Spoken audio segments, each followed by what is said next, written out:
ರಾಮ, ನಾನು ರಣರಂಗದಿಂದ ಪಲಾಯನ ಮಾಡಿದೆನೆಂದುಕೊಂಡೆಯ? ನನ್ನ ಸಾರಥಿಯ ಅವಿವೇಕದಿಂದ ಹೊರಹೋದನೆ ಹೊರತು ಅಂಜಿಕೆಯಿಂದಲ್ಲ, ಅಥವಾ ಜೀವ ಭಯದಿಂದಲ್ಲ. ನನ್ನ ವೈದೇಹಿಯನ್ನು ಕಳ್ಳತನದಿಂದ ಅಪಹರಿಸಿದಾಗ ನೀನು ಪರಮ ಹೇಡಿ ಎಂದು ನಿಶ್ಚಿತವಾಯಿತು ರಾವಣ.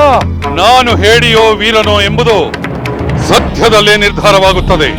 ಹೌದು, ನಿರ್ಧಾರವಾಗಬೇಕು. ಅಧರ್ಮದ ಅಟ್ಟಹಾಸ ಕೇವಲ ಅಲ್ಪನ ತುಚ್ಛ ಕಾರ್ಯವೆಂದು ನಿರ್ಧಾರವಾಗಬೇಕು. ಆರಂಭಿಸು.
ರಾಮ ರಾವಣರ ಯುದ್ಧ ಆರಂಭವಾಯಿತು.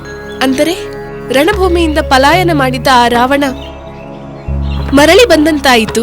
ಬಂದಿದ್ದಾನೆ ಸೀತೆ. ತಾನಾಗಿ ಪಲಾಯನ ಮಾಡಲಿಲ್ಲ. ತನಗೆ ಪ್ರಜ್ಞೆ ಇಲ್ಲದಿದ್ದಾಗ ತನ್ನ ಸಾರಥಿ ಕರೆದೊಯ್ದಿದ್ದಾನೆಂದು ಸಮರ್ಥಿಸಿಕೊಂಡಿದ್ದಾನೆ.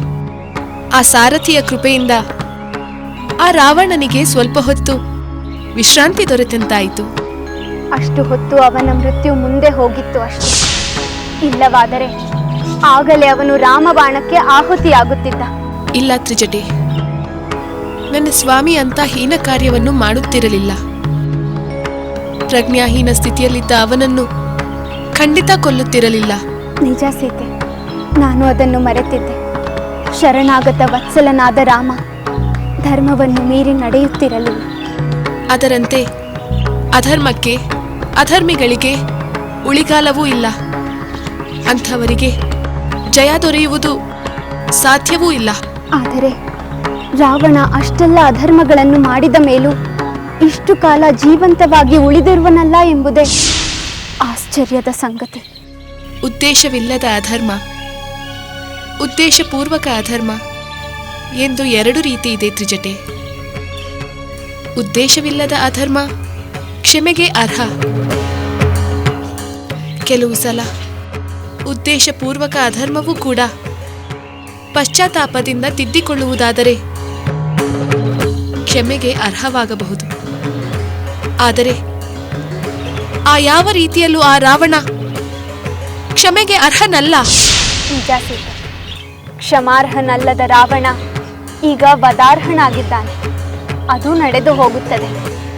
ಅಧರ್ಮಿ ಪಡೆಯಬೇಕಾದ ನಿಷ್ಠುರ ಅಂತ್ಯವನ್ನು ಅವನು ಕಾಣುತ್ತಾನೆ.